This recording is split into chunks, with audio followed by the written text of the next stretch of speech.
You're listening to Business Lunch with Roland Frasier.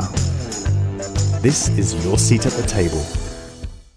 Hey everybody, Roland Frasier here with Business Lunch, and I'm very happy to welcome my guest today, John Ruhlin, who's the CEO and founder of Giftology, which also has a book of that name that you guys should all read. John, welcome to the show. Thanks for having me, Roland. Yeah, man. Well, you want to tell everybody a little bit about kind of where you're at right now, and then we'll dive into how you got where you are? Yeah, of course. Well, people hear Giftology and sometimes want to hit this news button because, most business leaders could give two rips about gifts. Nobody wakes up at 4 a.m. and says, man, if I had a gift strategy, my business would change forever. But most people, if they're honest with themselves, would say that every business, every industry rises and falls on relationships. And that could be relationships with clients or employees or vendors or investors. And most people, they think they're a 7 out of 10 when it comes to appreciation, and they don't realize they're a -3. Because oftentimes the way we show love to our employees or clients is the way we like to receive it, not necessarily the way that they want to receive it. So really the core of Giftology is, if relationships matter to you, then how you show up emotionally with gratitude, appreciation for those relationships is going to determine whether or not you get that extra referral, if you land that stage, if you get the employee that's going to stick around for an extra few years. So the core of what we do, we own a gifting agency, and we help people scale and really automate and have a system to showing gratitude and appreciation year round for the people that matter. That's awesome. I have used your services as well. We've done, so you do some really cool and unique things. And I would say that those people who are not lying awake at night in bed thinking about the gift strategy are probably thinking very often, at least during the day, that your network determines your net worth. And nothing could be truer than that, because it is all about the relationships, the big things that swing the biggest doors, those hinges that swing the biggest doors, I think, are the relationships you've got. And you have a strategy for really recognizing, appreciating, and nurturing and nourishing those relationships, right? Yeah. I mean, it sounds like a little thing, but yeah, oftentimes the little things matter in a deal getting closed or a referral being made. Like we forget that it's the little things that matter, especially with, more affluent or more successful people. So what is the basis of, or the basic gift strategy that you recommend people think about having? Yeah, well, I mean, the core of what we talk about in the book, like people are like, hey, is Giftology 2 coming out anytime soon? And I'm like, no, we took 20 years, put everything we had into the book, and the playbook is really simple. Mm-hmm. Oftentimes people are like, really, that's it? Or they find out, hey, you still do the stupid knives thing that you did back when you were in college? Mm-hmm. And I'm like, you don't understand. It's not really about the what, it's about the who. Yeah. And oftentimes people get so caught up into wanting to give the cool, sexy gift that they don't realize that when you're giving something to somebody, most of those people can buy whatever they want. Mm-hmm. And so if you're not putting meaning, behind what you're doing, and you're not doing the little things, then it doesn't work. And so we have kind of what we call a relationship planning process that we identify, like, hey, here's the who that matter.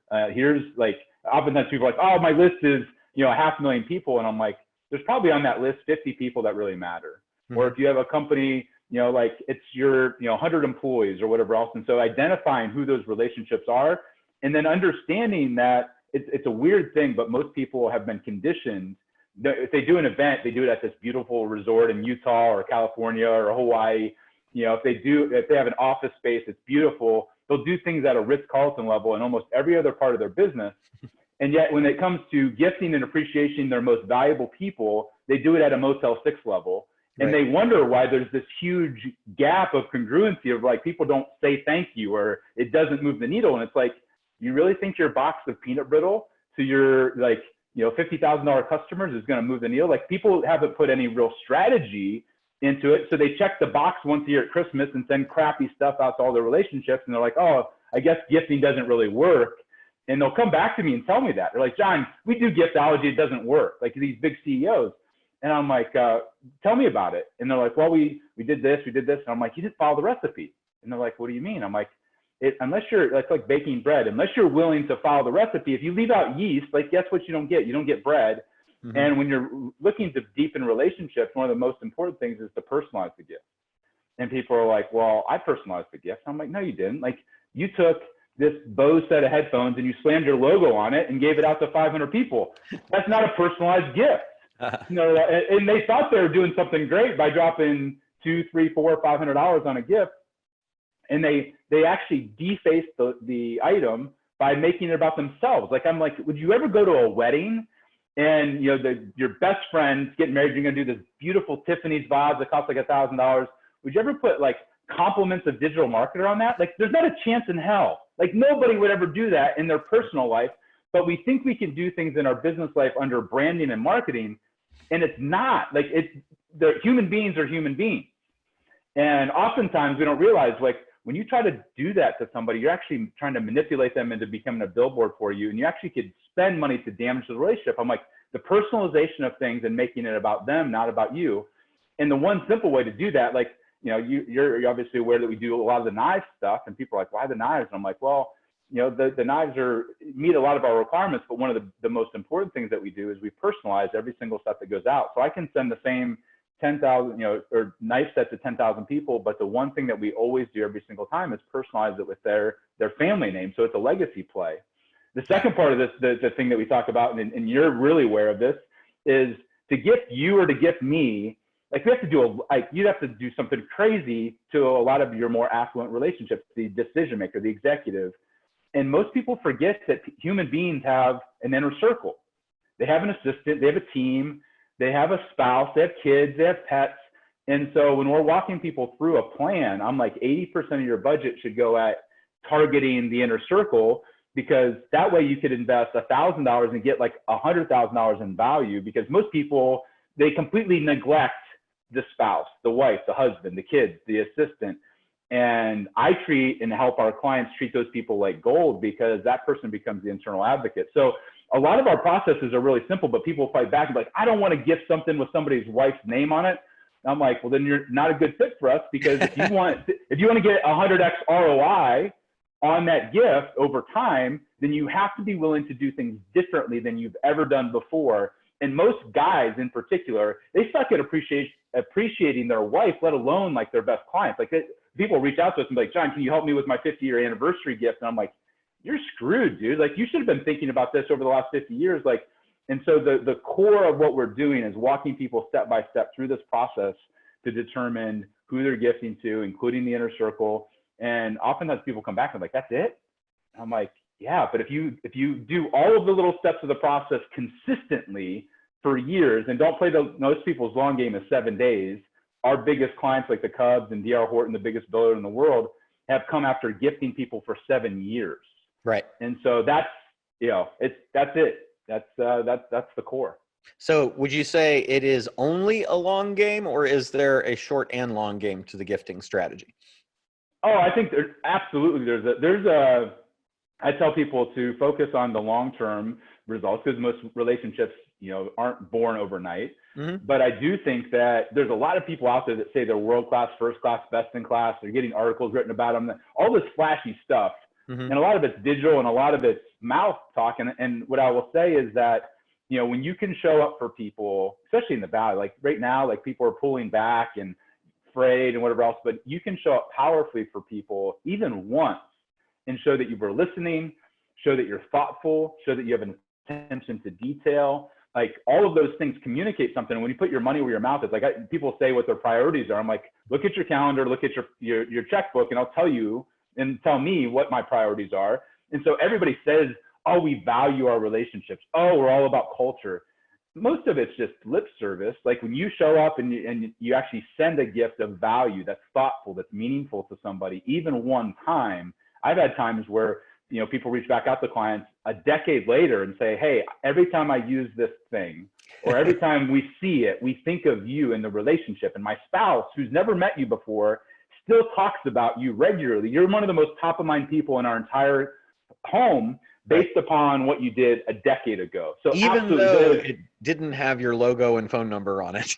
No, yeah, I mean, that's the crazy thing. And people will fight us and be like, oh, well, they're going to forget. And I'm like, if I send you a Rolex, like, would I have to put Giftology on the face of a, you know, like an Air King? Like, there's not a chance in Hades. Like, you're going to tell the story 1,000 times of where you got the watch. You're going to remember it. Your spouse is going to know about it. but most people give crappy gifts. They give consumables, or they give gift cards, or they give swag, trinkets, and promotional products. Yeah, you better put your logo on that. But if you're really looking to give an artifact or something that's truly a gift, then do it at the same level, that you're not taking your clients out to McDonald's for dinner. You're taking them out to a nice steakhouse or a nice place with wine. If you gift at that level, then they'll never forget where it came from. And in fact, they'll be more likely to use it and talk about it if there's no logo on it, because you made the gift about them. They want to reciprocate and shine the spotlight back onto people when you gift the right way with no strings attached. Most people, a gift is a manipulation. A true gift is no strings attached. But what's funny is the less you make it about yourself, the more they make it about you. Yeah, absolutely. That's really great. So the big takeaways are: have a gifting strategy, gift at a level that is commensurate with the value of the relationship, and personalize to the recipient, not to your company. Does that sound about right? Yeah, I mean, it's not rocket science here, man. I mean, it's a lot of it is, things that have been talked about for a long time. But most people, because we're busy, like everybody has a business plan, a finance plan, or a lot of people do. Most people have a marketing plan of some sort. But you ask people what their relationship plan is, and I don't care if it's a solopreneur or the Cubs, they'll look at you like a deer in the headlights. They're like, what are you talking about? And I'm like, you need to have a strategy on how you're going to show up for people and be different, and and stay top of mind and engage in these relationships so that like they want to refer you business. They want to do more business with you. They want, and oftentimes nobody has really thought through, because they don't really, I think at a core level in our Western culture, everybody says they're about relationships, but most people are in the transactional business. They give a gift after referral. They give a gift and so when you challenge them and say like, hey, this is a real strategy, they're like, oh my gosh, you're right. I haven't budgeted for that properly. I haven't put any manpower behind it. I feel guilty at Christmas and want to be generous, so I do that once a year, or I have an event, I do a gift at an event, but I didn't realize that saying thank you and showing gratitude was a year-round 365-day type opportunity. I thought it was a once or twice at best. Right. And so when you challenge them on that, they're like, wow, oh my gosh, like this could be a real lever to differentiate myself from all of my competitors. So what is the right way to figure out what the budget should be? How does one set that up? I try to make anything, my business partner's CFO, COO, like he's a very metrics guy, very much, he makes sure we make money. And early on when he bought into the business, he's like, hey, like we got to figure out real numbers here that make sense for most businesses.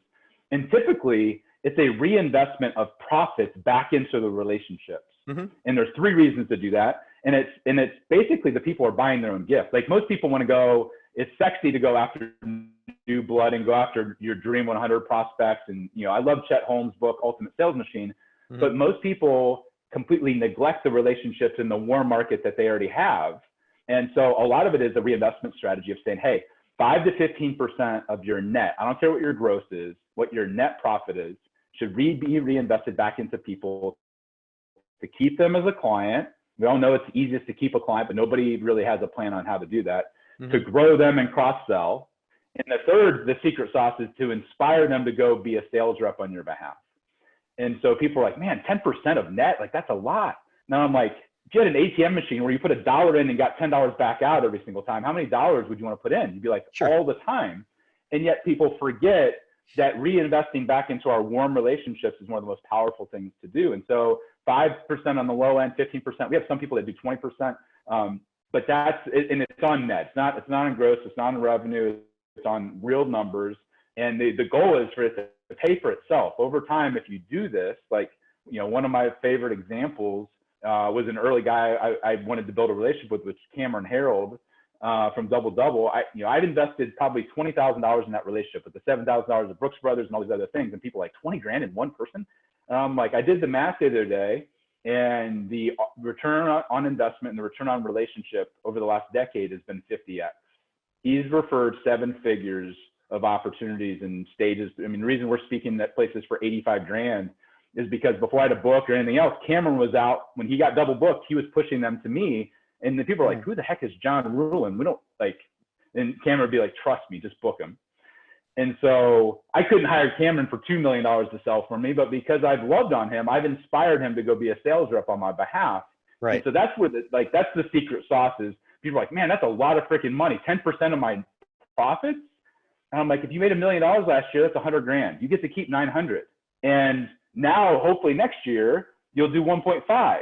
So Right. it becomes this flywheel over time that most people, like, they don't understand that investing in people and human beings and relationships is one of the best ROIs that you can possibly have if you're willing to do it the right way for the longevity of it. And what do you give? So obviously, if you like in that relationship, you said you spent about 20 grand. I know that you have a relationship with Cutco knives, which are fantastic, and you and Pete Vargas were kind enough to give me an amazing set of them, and then I turned around and gave a set of them to someone, and now we're working on another one, which I have to follow up with you on after this.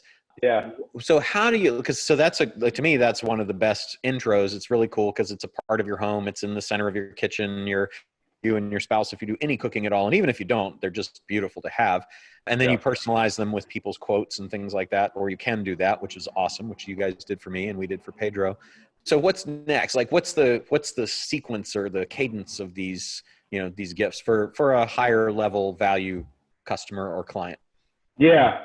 Well, I would say that most people don't always get the $5,000 set that you got or that you gave out. Like, that typically people are looking for a sequence or a campaign where they can drip on somebody, so they might take their top 50 or 100 or 200 relationships and the same cost that they would invest in a nice dinner out with wine or ball game tickets around the golf, all the stuff that we can't do right now experientially, we say the artifact should cost that. So most of the things that we're doing, the $250, all the way up to $1,000 per touch. And we might build that over time. And the reason we like the knives so well is, to your point, like, the hub of most people's homes is the kitchen, where they have their family, their friends, other CEOs, their most valuable relationships you break bread with, like at home.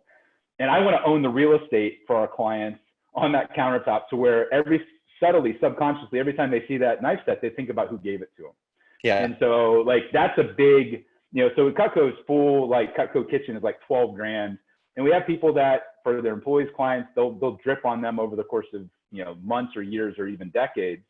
And so I love things that, like, you could buy your own knife set, but you're probably not waking up, and saying, man, I really got to go buy myself a knife set. And you're sure as heck aren't saying, you know what, maybe my kids or grandkids someday are going to, like, want, like, an artifact that talks about some of my wisdom and things I've poured out into the world.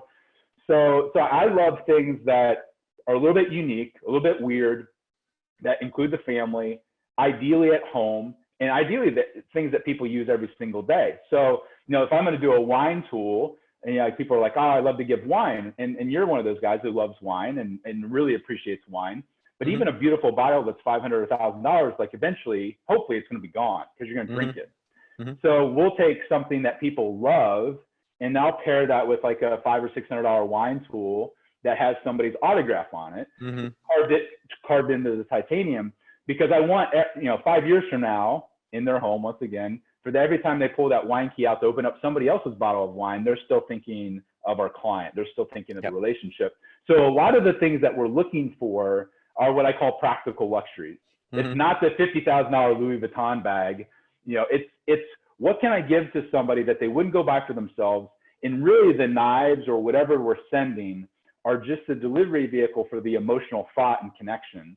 And so a lot of the things that we do tend to be more practical and functional, not, hey, I want something to, clutter up my shelves or hang on the wall or go into a closet. I want it to be something where people are actually going to get use out of it frequently, and ideally around other circles of influence. And that's where, like, the flywheel starts to pick up effect. And so we people are like, John, I want your catalog of 100 things. And I'm like, we don't have a catalog of 100 things. We have about 10 core things that we do. And we customize them based upon budgets and value relationship and timing and all of those other things. Make sure that everything that goes out always has a handwritten note. People are like, John, can we just automate this on Amazon? And I'm like, do you think your most valuable relationship want to feel automated? Do they want to feel like a number? Just as important as what you're sending, because it provides the meaning, the context, the value. So a lot of the process is, hey, let's find this item that's pretty universal, that most people, say they gave it to 100 people, 95 of them would be like, wow, this is really cool. Right. And then build the process and the details into making it land a certain way so that it becomes, even if they already have a knife set, which you had a knife set, and so did Pedro and everybody else, when they get a Giftology knife set, it lands so differently based upon how it was personalized, and the details, the timing, the packaging, all those other things make it say, wow, like no matter what I had before, I'm replacing it, and this becomes a central part of my kitchen, my home, my whatever else. Yeah, absolutely. That's awesome. Well, so what is the best way for people to find out more about this and kind of dig in, get a plan going, get in touch with you, that kind of stuff? Yeah. So I would say that starting with a plan is a big deal. Like, most people waste money because they give gifts as a reactionary thing. Like, crap, we got a referral, crap, we have an event. And they're not, most of the gifting that we try to get our clients to do is to think proactively. If you wait till you get a referral from somebody and you give them a really nice gift, you basically created a transactional relationship where they do something nice for you and you do something nice for them. And the most powerful things are, similar to what we sent you and Pete and I sent you, it was just based on the value of the relationship. There was no like, hey, you did this. It was, hey, like, we just value you as a person. We love what you're doing. You've added a ton of value to a lot of people's lives. Just thanks for just because. And so laying out and saying, man, who are all those relationships?